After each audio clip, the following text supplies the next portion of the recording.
26వ అధ్యాయము 4వ వచనం.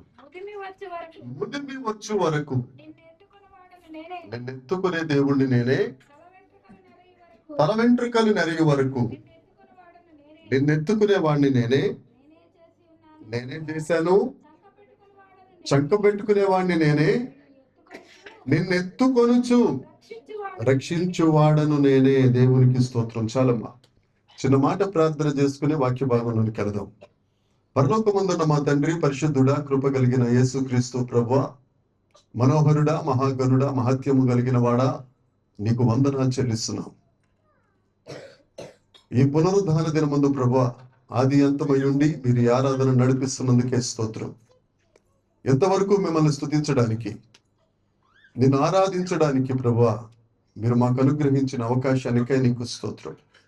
ఈ సమయమందు మీ మాటలు వినాలని ఆసక్తితో మీ సన్నిధిలో ప్రభువా మేము కాచుకొని ఉండగా, సాగిలపడి ఉండగా, చెప్పువాడు పరిశుద్ధాత్మ దేవుడే గనుక తండ్రి ఆత్మయే మీలో నుంచి మాట్లాడుచున్నారు కానీ మాట్లాడునది మీరు కాదు అన్న వాగ్దానం ఉంది గనుక, ఎన్నికలేని నన్ను మీ సిలువ చాటున మరుగుపరుచుకుని ఈ మట్టిని మహిమైశ్వర్యముతో నింపి మా అందరితో మీరు మాట్లాడుతున్నందుకై నీకు వందనాలు చెల్లిస్తున్నాం తండ్రి. మీకు స్తోత్రం. ఆత్మ చెబుతున్న మాట చెవులు కలిగిన వాడు వినుగాక. వినగలిగిన చెవులు మాకు అనుగ్రహించి, గ్రహించే హృదయమును మాకు దయచేసి, సమ్మతి కలిగిన హృదయము మీద ప్రభువా నీ మాటలు లిఖించుకునే శక్తిని మాకు అనుగ్రహించి, దాని ద్వారా నీ వాక్యమును ధ్యానించుటకు, వాక్యమందు నడుచుటకు, వాక్యములో నివసించుటకు కృపను అనుగ్రహిస్తున్నందుకై మీకు స్తోత్రం. యేసుక్రీస్తు ప్రశస్తమైన రక్తాన్ని మా మీద ప్రోక్షించుకొనుచున్నాం తండ్రి. ప్రతి విధమైన సాతాను శక్తుల ప్రభావము, అంధకార శక్తుల ప్రభావము, దుష్ట శక్తుల ప్రభావం, ఎదురాడు ఆత్మల ప్రభావం, అభ్యంతరకరమైన ఆత్మల ప్రభావం యేసు నామమున ఈ ప్రాంతం, ఈ ప్రాంగణం విడిచి పొమ్మని ఆజ్ఞాపిస్తున్నాను. సమస్త మహిమ, ఘనత, ప్రభావములు మీకే ఆరోపిస్తూ యేసుక్రీస్తు నామమున ప్రార్థించి అడిగి వేడుకొనుచున్నాము తండ్రి. ఆమేన్, ఆమేన్. గట్టిగా ఆమేన్ చెప్దామా? కొంచెం గట్టిగా చెప్దామా? కొంచెం గట్టిగా చెప్దామా? మరి సౌండ్ ఉన్నప్పుడు ముందే చెప్తే సార్లు అన్నాం కదా, మరొకసారి చెప్తాను గట్టిగా. ఆమేన్, ఆమేన్. ఎత్తుకొనుచు రక్షించువాడను నేనే.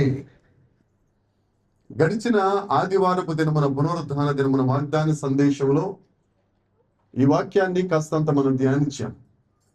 అందులో మొదటి మాటగా యెహెజ్కేలు గ్రంథము 36వ అధ్యాయము 26, 27, 28, 29, 30 వచనాలు ధ్యానిస్తూ, మరి ముఖ్యంగా 29వ వచనాన్ని మనం కాస్తంత లోతుగా ధ్యానించడానికి దేవుడు కృప చూపించారు. మీ అపవిత్రతను తొలగించి నేను ధాన్యమునకు ఆజ్ఞాపిస్తాను, కరువు రానివ్వను అన్న మాటను మనం ధ్యానించాం.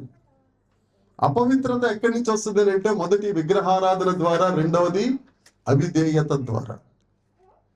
ఈ అవిధేయతను, అపవిత్రతను దేవుడు తొలగించి, దేవుడు చెప్తున్న మాట, ఆయన ధాన్యానికి ఆజ్ఞాపిస్తా అన్నారు, కరువు రానివ్వను అని అన్నారు. ఏమండి? భూమి పంటనిస్తుందని అన్నారు. చెట్ల ఫలములు, భూఫలములు సమృద్ధిగా ఇస్తాయని అన్నారు. వాటన్నిటిని మనం ధ్యానించాం. ఆయన ధాన్యాన్నే కాదు, కాకోలములు కూడా ఆజ్ఞాపిస్తారని మనం సూచాయిగా దినాన్ని నేర్చుకున్నాం. మొదటి రాజుల గ్రంథం 17వ అధ్యాయం 6వ వచనంలో, నా దాసుడు, నా సేవకుడు కెరీతు వాగు దగ్గర ఉన్నాడు, కాకోలమా ఉదయం మధ్యాహ్న సాయంకాలమునందు రొట్టె మాంసము మీరు తీసుకెళ్లి ఆయనను పోషించాలి. ఎవరికి ఆజ్ఞాపించారండి? కాపులకు ఆజ్ఞాపించాడు. క్రొత్త నిబంధనలోనికి వస్తే పేతురు రాత్రంతా కష్టపడి చేపల వేట జాగించాడు. ఒక్క పక్కి కూడా ఆయన వలలో పడలేదని లేఖనం చెప్తుంది. లోకాసు వార్త 5వ అధ్యాయము 5వ వచనం చూద్దాం. దేవా, రాత్రంతా కష్టపడ్డాను తండ్రి, ఒక్క చేప కూడా నా వలలో పడలేదయ్యా, అయినా గాని నీ మాట చొప్పున. ఎవరి మాట చొప్పునండి? నీ మాట చొప్పున వలలు వేతునని ఆయనతో చెప్పారు. ఆయన మాట చొప్పున వలలు వేస్తే ఏమండి, రాత్రంతా ఏమైపోయినాయి చేపలు? యేసు ప్రభు ఏమైనా చేపలు పట్టి ఆయన ఒకవేళ కాస్త కోస్త చేస్తుంటే వడ్రంగి పని చేస్తుంటాడు తప్ప చేపలు పట్టలేదు కదా. మరి పేతురు చేపలు పట్టడంలో నిష్ణాతుడు, నైపుణ్యం కలిగిన వాడు కదా. ఆ చేపలు పట్టిన ఆయనే రాత్రంతా, అసలు చేపలు పడేదే రాత్రులు, ఈయన పట్టపగలు పేతురుతో చెప్తారు, పేతురా నువ్వు వెళ్ళు, కుడి పక్కన వలై, చేపలు పడతాయి. అవునా, పగలెందుకు పడతాయి అని మనసులో అనుకున్నాడు, కానీ పైకి ప్రభువు కదా. అమ్మ మైక్ ఏదో ఆన్ అయిపోయి ఉంది, ఆపేయండి, మీకు వందనాలు. కుడి పక్కన వలేస్తే ఎలాంటి చేపలు పడ్డాయండి? విస్తారమైన చేపలు కదా. వలలు పిగిలిపోయేంత చేపలు పడ్డాయి. ఎక్కడి నుంచి వచ్చినాయి? ఈ చేపలంతా కూడబలుక్కుని మానేసిని వల్ల పడ్డం. ఎప్పుడైతే చెప్పాడు, సృష్టికర్త ఎప్పుడైతే ఆజ్ఞాపించాడో, జలములలో సంచరించినవి పుట్టునుగా కానీ ఆది కాండంలో ఆజ్ఞాపించిన దేవుని మాట చేపలకు గుర్తుంది. అవి ఎక్కడెక్కడో పాపం షికారుల మీద ఉన్నాయి. ఏదో ఏ ఫంక్షన్కి వెళ్ళిపోయినాయో, పాపం ఏ ఇంటి ఓపెనింగ్కి వెళ్ళిపోయినాయో, ఎక్కడికి పోయినాయో, మొత్తం చేపలన్నీ పోయినాయి. ఈ సృష్టికర్త గట్టు మీద నిలబడి, చేపలారా వచ్చా వల్ల పడిపోండి. ముఠామేస్త్రి లాంటి ముసలి చేప ఒకటి పాపం కునుకు తీస్తుందంట పక్కన. ఆ ముదిరి చేపను పట్టుకుని, అమ్మా ముదిరి చేప ఏం చేస్తున్నావంటే, ఏముంది సార్, రాత్రి అలాగో గడిచిపోయింది కదా, మళ్ళీ రాత్రి వరకు పనేమి లేదు కదా, అందుకే రెస్ట్ తీసుకుంటా. రెస్టో లేదు, ఏమీ లేదు. మరి ఎక్కడ మీటింగ్ సార్? మీటింగ్ ఎక్కడంటే పేతురు వల్ల మీటింగ్. మీరు వెళ్ళిపోయా పేతురు వల్ల మీటింగ్ పెట్టండి అన్నాడు. వచ్చి విస్తారమైన చేపలు దాంట్లో పడిపోయినాయి. విన్నయ్యా లేవా చేపలలో? ఏమా, యోహాను సువార్త 21వ అధ్యాయం, యోహాను సువార్త 21వ అధ్యాయం 11వ వచనం 12వ వచనం చూద్దాం. యోహాను సువార్త 21వ అధ్యాయం 11వ వచనం 12వ వచనం.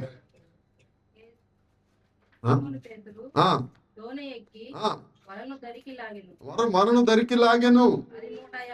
153 చేపలు పడిపోయినాయి అంట. ఏం చేపలమ్మ? 153 గొప్ప చేపలు. లోకా సువార్తలో మామూలు చేపలు విస్తారంగా పడిపోయినాయి. ఈ యోహాను సువార్త 21వ అధ్యాయంలో కూడా రాత్రంతా కష్టపడ్డారు పాపం 8 మంది శిష్యులు. ఒక్క చేప కూడా పడలేదు. యేసు ప్రభు వచ్చి, బాబు ఏమన్నా తినటానికి ఉందా? తినటానికా? ఇక్కడ టిఫిన్కే లేదు. సరే అయితే వలయండి. 153 చేపలు. హల్లెలూయా. వల పిగిలిందా? వల పిగిలిందా? అక్కడ పిగిలింది. ఎందుకని? ఎందుకు లోకా సువార్తలో పిగిలిందండి, ఇక్కడ ఎందుకు పిగలలేదు?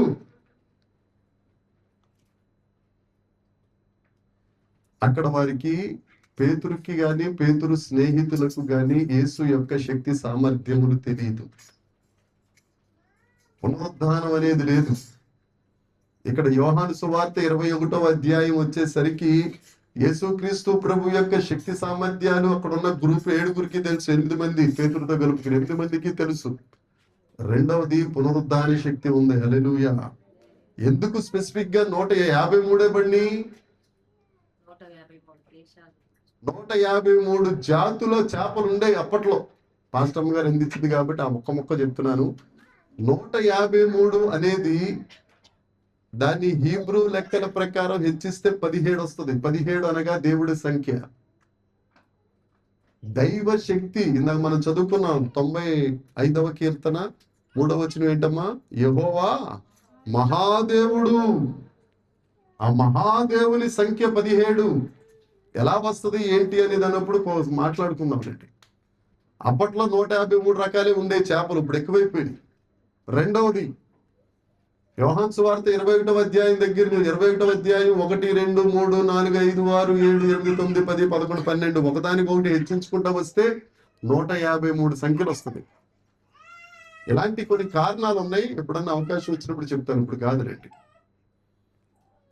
ధాన్యానికి ఆజ్ఞాపిస్తే ధాన్యం ఇంటికి వచ్చింది. కాకోలానికి ఆజ్ఞాపిస్తే కాకోలం ప్రవక్తను పోషించింది. చేపలకు ఆజ్ఞాపిస్తే చేపలు వలలో పిగిలిపోయేంత మహా పెద్ద చేపలు దేవుడి మాటకు లోబడ్డాయి. దేవుడు అంటాడు, నా సహోదరి, నా సహోదరుడా, నా బిడ్డ, నేను నిన్ను ఎత్తుకొనుచు రక్షిస్తాను. నీలో ఉన్న అపవిత్రత తీసుకోవడం నీ వల్ల కాదు, విగ్రహారాధన తీసుకోవడం నీ వల్ల కాదు, అవిధేయత తీసుకోవడం నీ వల్ల కాదు. నేనే కలుగ చేసుకుని నీ విగ్రహారాధనను తొలగించి, నీ అవిధేయతను తొలగించి, నీ అపవిత్రతను తొలగించి, నీకు ఏది అవసరమో, నీకేది అవసరమో చాలాసార్లు చెప్పారని మరొకసారి చెప్తున్నాను. మనకి ఏం అవసరమో కూడా మనకు తెలియదు. రాత్రి కూడా చెప్పినట్టున్నా, మనం దేవుడే ప్రత్యక్షమైతే. చక్కగా ఆడుకుంటున్నారు ఇద్దరు. దేవుడే ప్రత్యక్షమయ్యి, అమ్మా భక్త నీకేం కావాలి అని అంటే, ఏం కావాలి మమ్మీ, ఏం కావాలి మమ్మీ అని అడుగుతుంది. మనకేం కావాలో కూడా తెలియదు. నీకేం కావాలో కూడా దానికి దేవుడు ఆజ్ఞాపించునుగాక, ఆజ్ఞాపించునుగాక. నీకు కరువు అనేది లేకుండా దేవుడు చేయునుగాక. హల్లెలూయా. రెండవ మాట కీర్తనల గ్రంథము 22వ కీర్తన. కీర్తనల గ్రంథము 22వ కీర్తన 21వ వచనం. సింహపు నోట నుండి నన్ను రక్షించు ప్రభువా, గొర్రెపోతుల కొమ్ములో నుండి నన్ను రక్షించి నాకు ఉత్తరం ఇచ్చి ఉన్నావు. మన సబ్జెక్ట్ ఏంటమ్మా? మన వాగ్దానం ఏంటి? నిన్ను రక్షించి ఎత్తుకొనుచు నేను నిన్ను రక్షిస్తాను. పాస్టమ్ గారు, ఎత్తుకొనుచు నిన్ను రక్షిస్తాను. మొదట అపవిత్రత నుండి రక్షించి ఆశీర్వాదంలోనికి నడిపించాడు. రెండవది గొర్రెపోతు నుండి, సింహము నుండి రక్షించి నీకు ఉత్తరం ఇస్తాను. హల్లెలూయా. నీకు జవాబిస్తాను. దేవునికి స్తోత్రం. నీకు ఆన్సర్ అనేది ఇస్తాను. నిన్ను రక్షించి నీకు ఉత్తరం ఇస్తానని చెప్తున్నాడు దేవుడు. ఎలా ఇస్తావు ప్రభువా? సింహపు నోట నుండి రక్షించి, గొర్రెపోతు కొమ్ము నుండి నిన్ను రక్షించి. ఎక్కడి నుంచి అమ్మా? ఎక్కడి నుంచి? సింహపు నోట నుండి, గొర్రెపోతు కొమ్ము నుండి నిన్ను రక్షించి నీకు ఉత్తరం ఇస్తాను. దేవునికి స్తోత్రం. ఆయన ఏమంటాడు తెలుసా? నిన్ను రక్షించి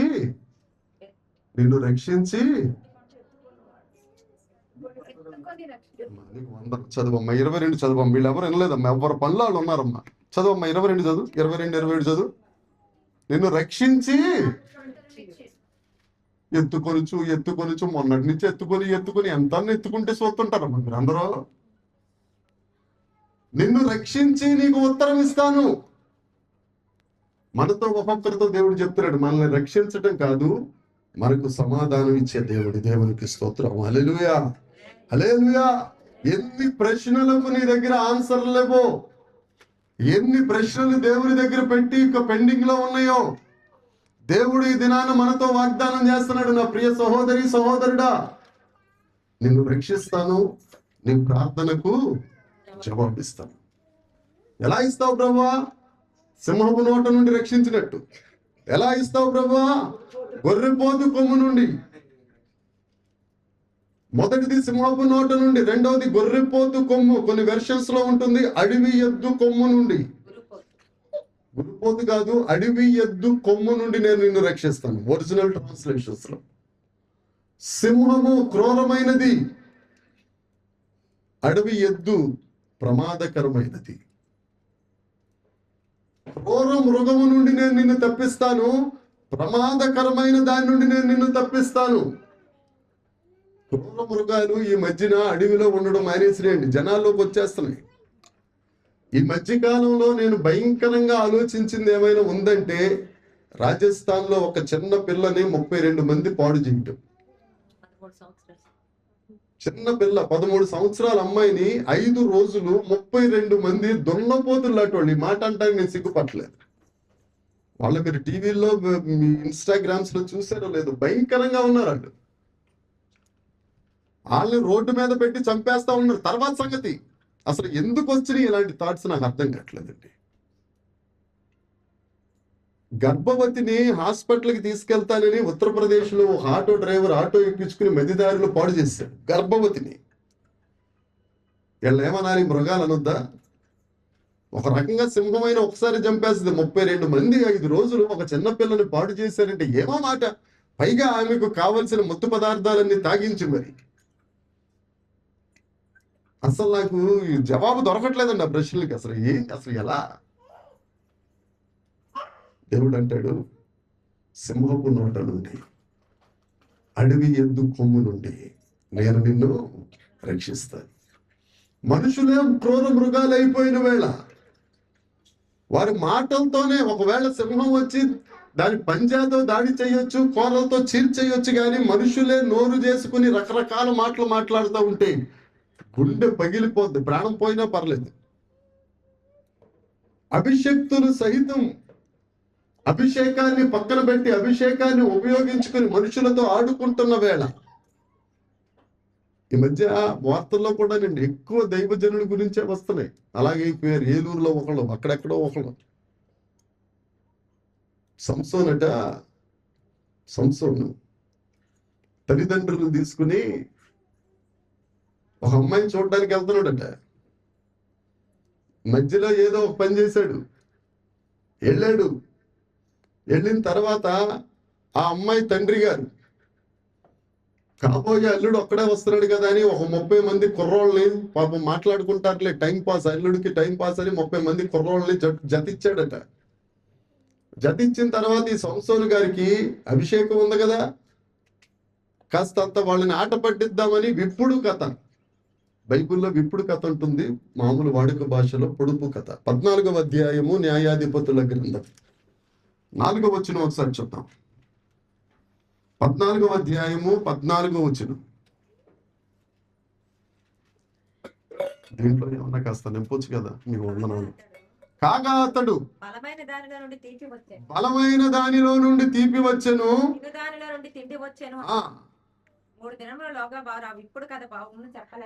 చెప్పలేకపోయారు. ఏమా విప్పుడు కథ భావం చెప్పలేకపోయారు 30 మంది. వాళ్ళందరికీ కొంత టైం ఇచ్చాడు. తర్వాత 14, 15, 16 చదువుకోండి, 14వ అధ్యాయం దగ్గర నుంచి. అయితే ఈ స్త్రీ ఉంది కదా, ఆవిడ ఫిలిస్తీరాలు కదా, ఆ 30 మంది కూడా ఫిలిస్తీన్లే కదా.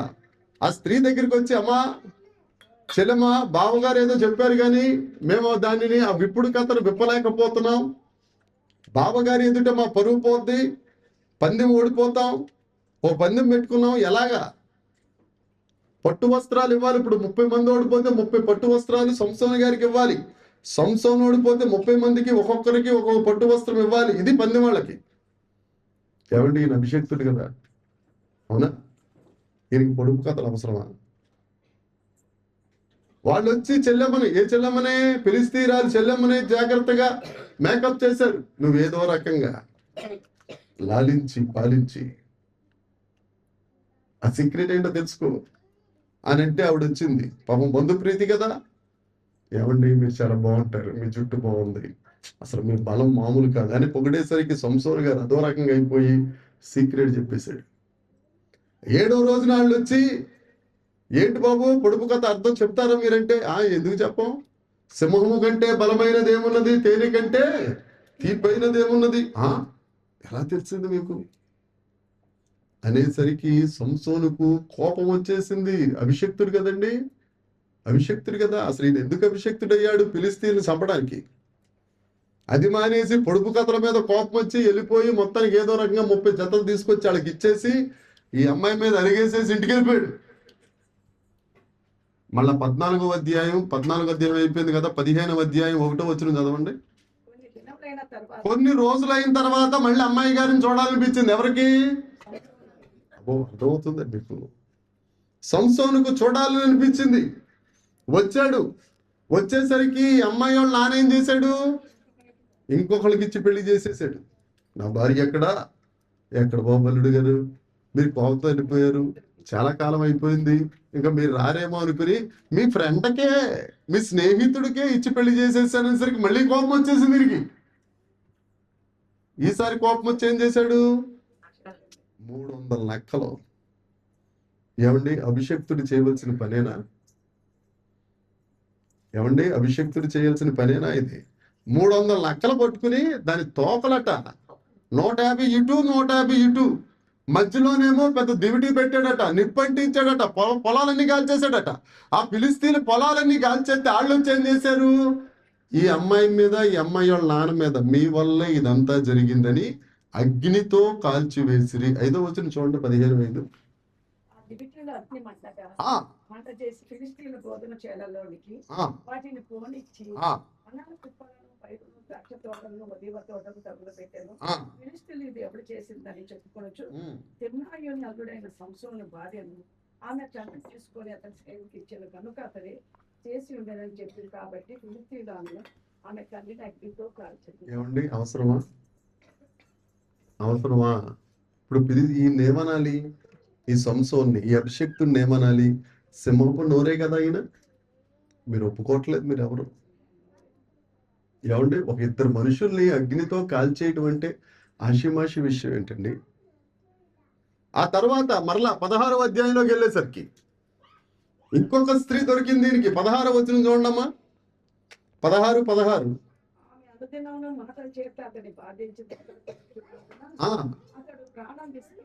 ఏం పోయిందట? ఒకసారి ఏమో ఆవిడ దగ్గర ఓడిపోయాడు, రెండోసారి ఏమో ఆవిడ కాల్ చేయడానికి కారణమైపోయాడు. అప్పుడన్నా ఈయనకి అభిషేకం పనిచేయాలా వద్దా? మూడోసారి వచ్చి మళ్ళీ ఏం చేస్తున్నాడట? విసిగిపోతుందట. ఇంకా కిందకి వెళ్తే 20వ వచనం దగ్గరికి వెళ్తే ఏకంగా యెహోవా ఆత్మ అతనిని తీసుకెళ్లిపోయారు, బంధించేశారు. 18వ అధ్యాయంలో కళ్ళు పీకేశారు, సింహపు కోరలు పీకేశారు.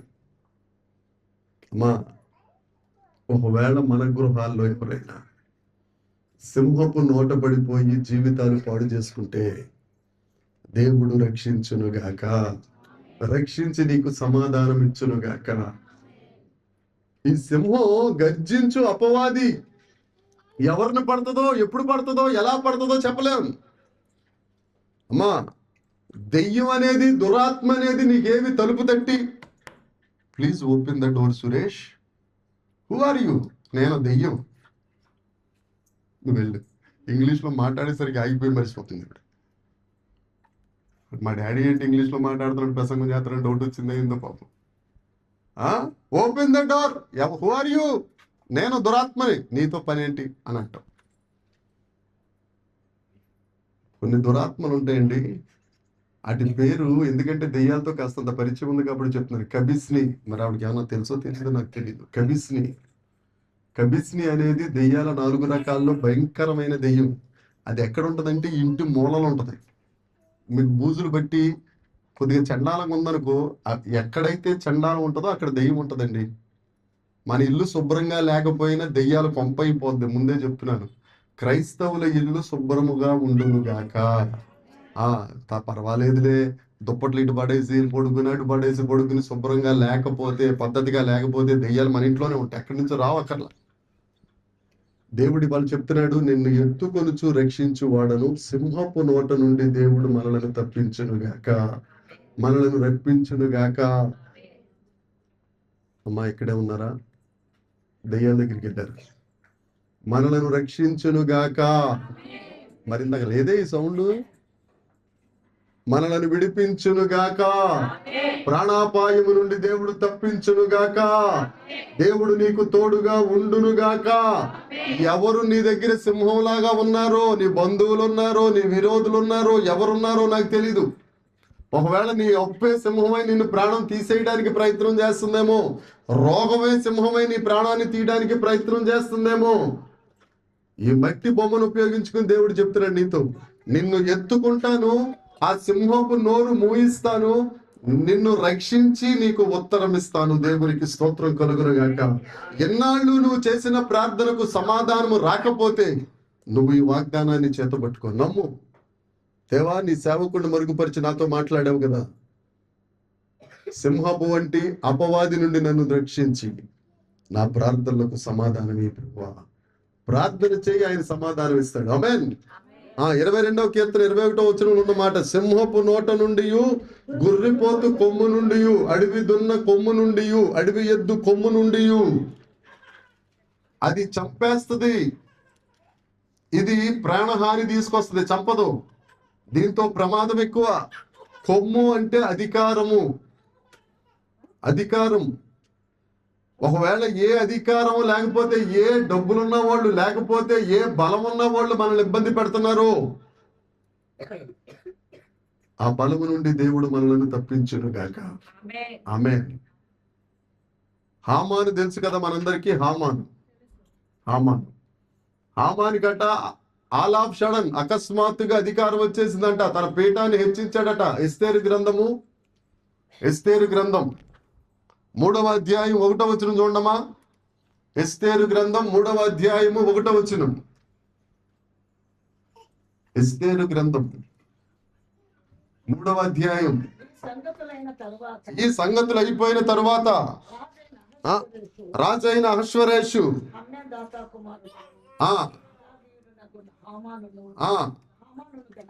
గణపరిచి హెచ్చించి ఎత్తుగా చేశాడట. ఈ హామాను గారి ఎత్తుగా చేశారట. ఎత్తుగా చేసేసరికి ఒక్కసారి నడమంత్రపు సిరొచ్చినట్టుగా వచ్చేసింది హామానుకి అధికారం. ఆయన గారు కోటలోనికి ప్రవేశిస్తా ఉంటే కోట ఆ గేట్ కీపర్ గా మొర్దెకై వంగి అక్కడ నమస్కారం పెట్టలేదంట. ఏమండి, ఎలా నమస్కారం పెట్టాలి? మెడ వంచి సాగిలో పడి నమస్కారం పెట్టాలంట. చూడండి, అక్కడ చూడండి ఉంటది. 4వ వచనం చూడండి. అదే 4వ వచనం.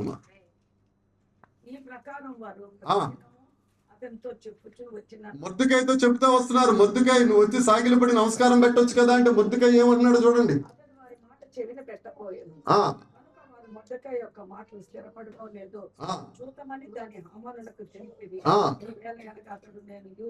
నేను యూదుడను, నేను మెడ వంచుకోను, ఒకరి దగ్గర చేయి దాచను, ఒకరి దాశించను. ఎంత పర్టిక్యులర్ చూడండి, ఎంత పౌరుషమో యూదుడంటే. ఈ విషయం హామానుకు తెలిసి, ఓహో ఎవరా యూదుడా, దండం పెట్టడా, మెడంచడా, అసలు మొత్తం వాళ్ళ జాతిని తీసేస్తే ఎలా ఉంటది అని ప్లాన్ చేశాడు. ఈయన ప్రతి విషయం ఇంటి దగ్గర చెప్తాడు. ఎవరికి? హోమ్ డిపార్ట్మెంట్ కి. జెరేషు. ఒకసారి ఇదే మాట జెరేషు అని అంటే పెద్దయ్య గారికి కోపం వచ్చేసింది. జెరుషా కాదు, జెరేషు.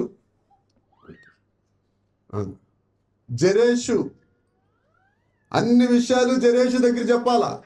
ఆవిడేది చెప్తే చేస్తుంటది. ఇలాగా యూదుడట దండం పెట్టట్లేదు అంటే మరి ఆవిడ చెప్పిందో ఫ్రెండ్స్ ఇచ్చారు మొత్తానికి. అసలు మొత్తం యోధా జాతిని ఎత్తెత్తిపోదా. ఏమండి, ఒక ఆయన గొర్రెపోతు కొమ్మంటి ఇదే. ఒక ఆయన దండం పెట్టినంత మాత్రాన, నమస్కారం పెట్టినంత మాత్రాన, తల ఉంచిన నమస్కారం పెట్టలేదని 127 సంస్థానాల్లో ఉన్న 1,00,000 పైచిలుకు యూదులను చంపేద్దాం అనుకున్నాడు. ఏకంగా రాజు దగ్గరికి వెళ్ళాడు. రాజు ముద్ర వేయించుకున్నాడు. ఏమండి, ఎన్నో అధ్యాయం ఇది? ఎన్నో అధ్యాయమమ్మా? 3. 4వ అధ్యాయం 1వ వచనం చదవండి. ఈ మాట మొర్దెకైకి తెలిసింది. ఇప్పుడు ఆయన రాజు దగ్గరికి వెళ్ళి రాజు దగ్గర చెప్తుంటే మొర్దెకై వచ్చి ఎవరి దగ్గర చెప్తున్నాడు?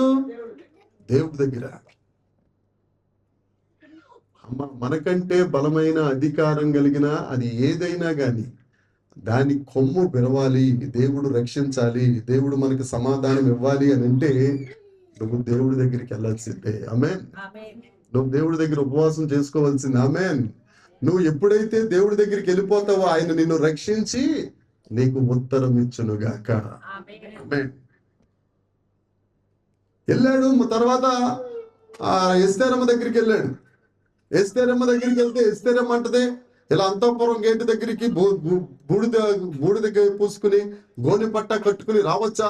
మా బాబాయ్ ఎందుకు ఇలాంటి పనులు చేస్తున్నాడు అని చెరికెత్తి వచ్చి, బాబుని ఇలా రాకూడదని పిచ్చి పిచ్చి మాటలు మాట్లాడుకో రమ్మనండి. ఎందుకంటే యూదుడు కదా. ఆ తర్వాత ఒక మంచి మాట అంటాడండి. నిన్ను సహాయం చేయటానికే దేవుడు ఈ సింహాసనం మీద లేకపోతే అంతఃపురంలో ఉంచాడు. ఒకవేళ నీ అధికారం గాని నువ్వు గాని ఉపయోగపడకపోతే దేవుడు వేరొక దగ్గర నుంచి మాకు పొట్టు చప్పట్ల కొట్టు దేవుడికి స్తోత్రం కలుగుతుంది. నువ్వు నమ్ముకున్న దగ్గర నుంచి నీకు సహాయం రాకపోతే దేవుడు ఇంకొక మార్గమున నీకు సహాయము చేయుటకు సమర్థుడైన దేవుడు. దేవునికి స్తోత్రం. నువ్వు చేస్తావా? చేయవా? మానేసి దేవుడు ఇంకొక దగ్గర నుంచి తన ప్రజలను విడిపిస్తాడు. ఉపవాసం ప్రకటించింది. సమయం కాని సమయంలో రాజు దగ్గరికి వెళ్ళింది. 5వ అధ్యాయంలో 6వ అధ్యాయంలో హామాను గారు కూడా చాలా సంతోషంగా, రాణి గారు నన్ను పార్టీకి పిలిచాడు, రాజుతో పాటు పార్టీకి వెళ్తాడు అనుకున్నారు. మొత్తానికి ఇదంతా గొడవ ఘోష అయిపోయిన తర్వాత 8వ అధ్యాయానికి దేవుడు ప్రారంభించాడు. గొర్రెపోతు కొమ్ము, అడవి దొన్న కొమ్ము విరగొట్టడం ప్రారంభించాడు. ఏమండి, ఒక్క చిన్న ఈక్వేషన్ చెప్తాను ఇక్కడ.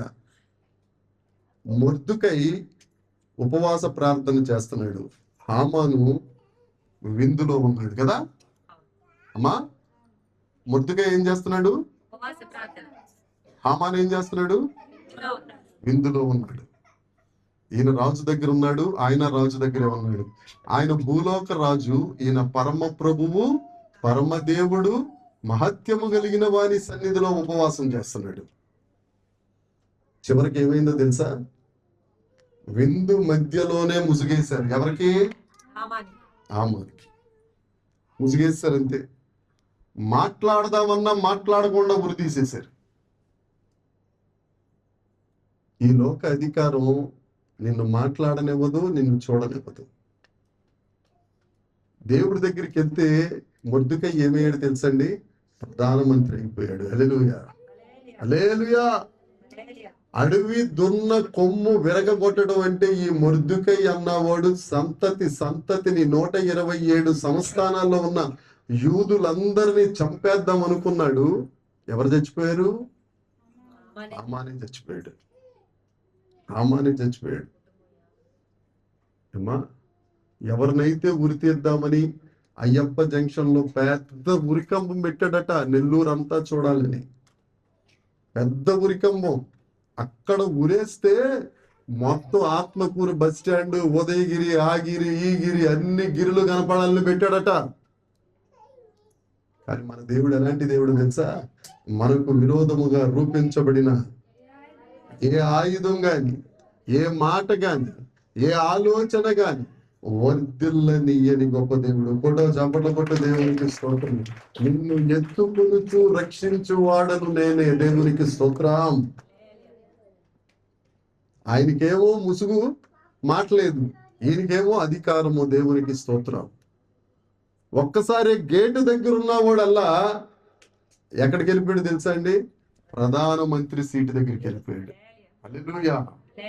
దేవుడు కూడా నిన్ను అలా ఆశీర్వదించును గాక. దేవుడు నిన్ను దీవించును గాక. దేవుని కృప నీకు తోడుగా ఉండును గాక. ఆయన ఎత్తుకొనుచు నిన్ను రక్షించును గాక. హల్లెలూయా. మొదటిది ధాన్యానికి ఆజ్ఞాపిస్తాడు, కాకోలానికి ఆజ్ఞాపిస్తాడు, సృష్టికి ఆజ్ఞాపిస్తాడు. రెండవది నిన్ను ఎత్తుకొనుచు రక్షించి నీకు ఉత్తరం ఇచ్చునుగాక. ఆమేన్. మూడవది ఇర్మియా గ్రంథం 30వ అధ్యాయము 10వ వచనం చూద్దాం. ఇర్మియా గ్రంథం 30వ అధ్యాయము 10వ వచనం.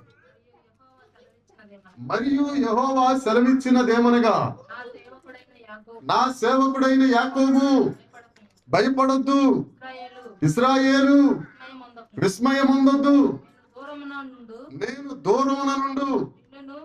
అమ్మా జాగ్రత్తగా రండి. దూరముగా ఉండు నిన్నును చెరలోనికి పోయిన నీ సంతానపు. నువ్వు దూరంగా ఉన్నావు, నీ సంతానం ఎక్కడికి వెళ్ళిపోయారట? అమ్మా, నువ్వు దూరంగా ఉన్నావు, నీ సంతానం ఎక్కడ ఉన్నారు? చెరలో ఉన్నారు.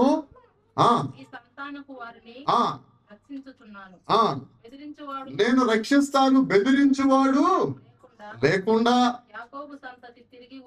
వచ్చి నెమ్మదించి నెమ్మదిగా ఉండునుగాక. దేవునికి స్తోత్రం కలుగునుగాక. నువ్వు దూరానున్నావు, నీ సంతతి చెరలో ఉన్నారు. దూరానున్న నిన్ను రక్షిస్తాను, చెరలోనికి పోయిన నీ సంతతిని రక్షిస్తాను. దేవునికి స్తోత్రం. నువ్వు చేరుకోలేని స్థితికి నిన్ను చేరుస్తాను. హల్లెలూయా. అమ్మా, ఇందాక సులువుగా చిక్కులు పెట్టు పాపం అంటే మేము అది కొనుక్కోలేకపోయాం, ఇది అనుభవించలేకపోయాం, మేము అలాగే వెళ్ళలేకపోయాం, ఇలా ఏదో ఒకటి ఉంటది కదా. దేవుడు అంటున్నాడు, చదివిన మాటే 30వ అధ్యాయం 10వ వచనంలో, నిన్ను చెరలో నుంచి విడిపించి నువ్వు చేరుకోలేని స్థితికి నేను నిన్ను చేరుస్తాను. దేవునికి స్తోత్రం. ఎవరు వాళ్ళు ఉన్నారు.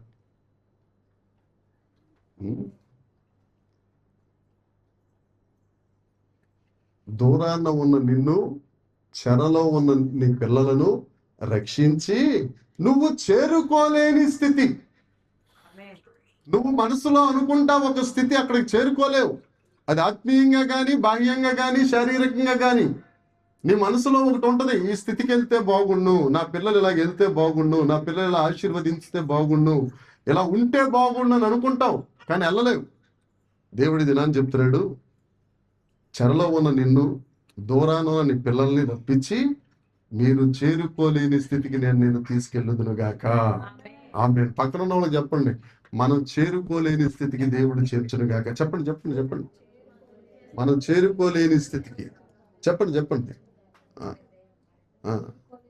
వాళ్ళిద్దరు అనుకున్నారు మంచి భర్తల దగ్గరికి మనం వెళ్ళిపోతుంది. నిజంగా నిజంగా వెళ్ళిపోతాం కదా. ఆ ఎమ్మె బిందు అలాగే చెప్తుంది. పోన్లే, ఏదో చెప్పావు కదా, దేవుడికి స్తోత్రం. పిల్లలు చెర అంటే ఏంటండి అర్థం? పిల్లలు చెరలోకి వెళ్ళిపోయారట. వాక్యం ఉంది అక్కడ అమ్మా జయమ్మా. పిల్లలు చెర. ఏ చెర? పాపం అనే చెర, ప్రేమ అనే చెర. ఇప్పుడు పిల్లలందరూ అదే. ఎక్కడ చూడండి అమ్మాయికి 9 బాయ్ ఫ్రెండ్, అబ్బాయికి 9 గర్ల్ ఫ్రెండ్. ఏమండి, వీళ్ళందరూ ఫ్రెండ్సే. మళ్ళీ వీళ్ళందరూ ఫ్రెండ్సే. ఒకడు ఆ అమ్మాయి ప్రేమిస్తుంటాడు, మిగతా వాళ్ళు కూడా. అరే ఇప్పుడు మరి పెళ్లి చేసుకుంటే ఎవరిని చేసుకోవాలి? ఆ పిల్ల ఏమండి, ఒకవేళ ఆ పిల్ల పెళ్లి చేసుకుంటే ఏ పిల్లోడిని పెళ్లి చేసుకోవాలి? ఏమో ఇప్పుడు జరుగుతున్నాయని అయ్యారండి. హత్యలు ఎందుకు అవుతున్నాయి? ఇదే బాధ. ఏంటి అంటే కల్చర్ అంటున్నారు, ఏంటి అంటే ఏదో అడ్వాన్స్డ్ కల్చర్ అంటున్నారు, వాళ్ళ కల్చర్ అంటున్నారు, వీళ్ళ కల్చర్ అంటున్నారు, మొత్తానికి చంపించుకుంటున్నారు. ఏమ్మా, ఏం కావాలి ఆయనకి? ఆవిడ ఏడుస్తుంది, నువ్వు ఆశ్చర్యంగా చూస్తున్నావు, ఆయన ఏమో ఆవిడ ఏడుస్తున్నాడు, ఆవిడ నవ్వుతుంది. ఏమండి, ఆ చెరలో నుండి బయటికి రావాలి అని అంటే, అమ్మా క్రైస్తవ సాంప్రదాయం ఏంటి అని అంటే, వరుడు ఒకడే, వధువు ఒకటే. ప్రియుడు యేసుక్రీస్తు ప్రభు, ప్రియురాలు పురుషోత్తంగానే. అలా చూస్తారా ఆశ్చర్యంగా, ఏం తెలియనట్టు? మరి చెప్పాలి కదా, నీకెందుకు చెప్పాలనా? మరి చెప్పాలెందుకు లేండి. శిరస్సు ఒక్కటే, శరీరం ఒక్కటే, సంఘం ఒకటే, శిరస్సు ఒక్కటే. ఈ ఒక్కటే మనకు ఉండాల్సింది. 4 5 ఉన్నారు అని అంటే వారు చెరలో ఉన్నట్టే లెక్క. దేవుడు అంటాడు, ఆ చెరలో నుండి నేను మిమ్ములను రప్పించి. నీ పిల్లలు ఏ చెరలో ఉన్నారో, ఎక్కడున్నారో, ఏమైపోతున్నారో దేవుడి దినాలు చెప్తున్నాడు. అమ్మా నువ్వు దూరాన్ని ఉన్నావు, నిన్ను దగ్గరికి తెచ్చుకుంటాను. నీ పిల్లలు చెరలో ఉన్నారు, ఆ చెర నుండి తీసుకువచ్చి వారికి నెమ్మది కలుగజేస్తాను. ఇబ్బందిగానే ఉంది. వారికి నెమ్మది కలుగజేస్తాను, వారిని నిమ్మళింపజేస్తాను. ఆమేన్. నీకు నెమ్మది నిమ్మళింపు రావాలి అని అంటే దేవుడు నిన్ను ఎత్తుకొనుచు రక్షించాలి. తప్పిపోయిన కుమారుడు ఉన్నాడండి. తప్పిపోయిన కుమారుడు ఉన్నాడు. ఎక్కడ? లోకాసు వార్త, లోకాసు 15వ అధ్యాయం. ఆయన ఎక్కడికి వెళ్ళాడు? ఏ దేశం వెళ్ళాడు? దూర దేశం వెళ్ళాడు. వెళ్ళేటప్పుడు అంటే డబ్బులు ఉన్నాయి. అమ్మా జాగ్రత్తగా వెళ్ళేటప్పుడు ఏమున్నాయి దగ్గర? వచ్చేటప్పుడు ఉన్నాయా? మరి ఎట్లా వచ్చాడు? ఎలా వచ్చాడమ్మా? దూర దేశం కదా, వయసు అయిపోద్ది. ఆలోచించారు ఎప్పుడన్నా? ఆయన వెళ్ళింది దూరదేశం. ఏ అమెరికా వెళ్ళిపోయాడు, నడుచుకుంటే ఎక్కడ వస్తాడు? ఎన్ని సముద్రాలు దాటి రావాలి మా తల్లి. ఆ? దేవుడే చేస్తాడు, అదే చెప్పొచ్చేది. నువ్వు దూరదేశం వెళ్ళిపోయినా నేను అక్కడి నుంచి వారిని రప్పిస్తాను, రక్షిస్తాను. చొప్పడు కొట్టు దేవునికి స్తోత్రం. నీ పిల్లలు ఎక్కడికి వెళ్ళిపోయారో, ఎంత దూరం వెళ్ళిపోయారో, నిన్ను విడిచిపెట్టి ఎటు వెళ్ళిపోయారో, అక్కడి నుంచి రావటం కష్టం, అంత ఈజీ కాదు, అంత ఆశమాషి విషయం కాదు. అక్కడి నుంచి రావాలంటే అవమానం. పనోళ్ళు ఏమనుకుంటారో, పెద్ద కటింగ్ ఇచ్చుకుని వెళ్ళిపోయాడురా, ఆస్తి అంతా పంచుకుని వెళ్ళిపోయాడురా. ఇప్పుడేంట్రా పరిస్థితి, ఎలాగెళ్తాం, తలంచుకోవాలి కదా. ఎంత కష్టమండి. వచ్చాడు, వచ్చిన తర్వాత తండ్రి పరిగెత్తుకుంటూ వెళ్ళాడు కదా ఫస్ట్, లేదా వస్త్రం ఇచ్చాడా?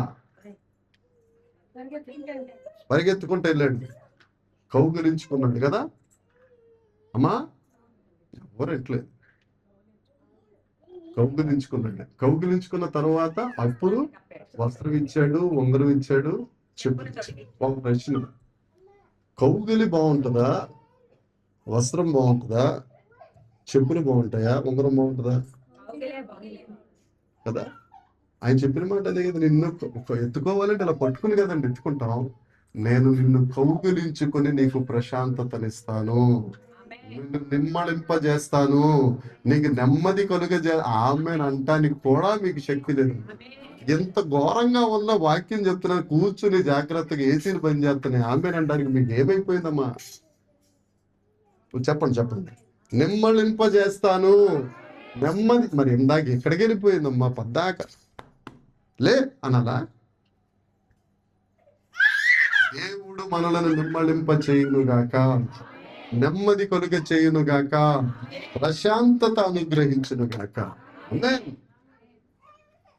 ఆ తప్పిపోయిన కుమారుడికి తండ్రి కౌగిలిలో ఉన్న ప్రశాంతత, వస్త్రం కప్పినప్పుడు, ఉంగరం పెట్టినప్పుడు, చెప్పులేసినప్పుడు అఫ్ కోర్స్ వచ్చింది, కాదని అంటలేదు, అది వేరే. కానీ వాటన్నిటిని మించిన ప్రశాంతత ఏంటంటే ఆ గుండ్ల మీద పడుకునే ప్రభు ఆ తండ్రి, డాడ్ చాలు డాడ్, థ్యాంక్ యూ డాడ్. ఎన్నిసార్లు థ్యాంక్స్ చెప్పుంటాడు కదా.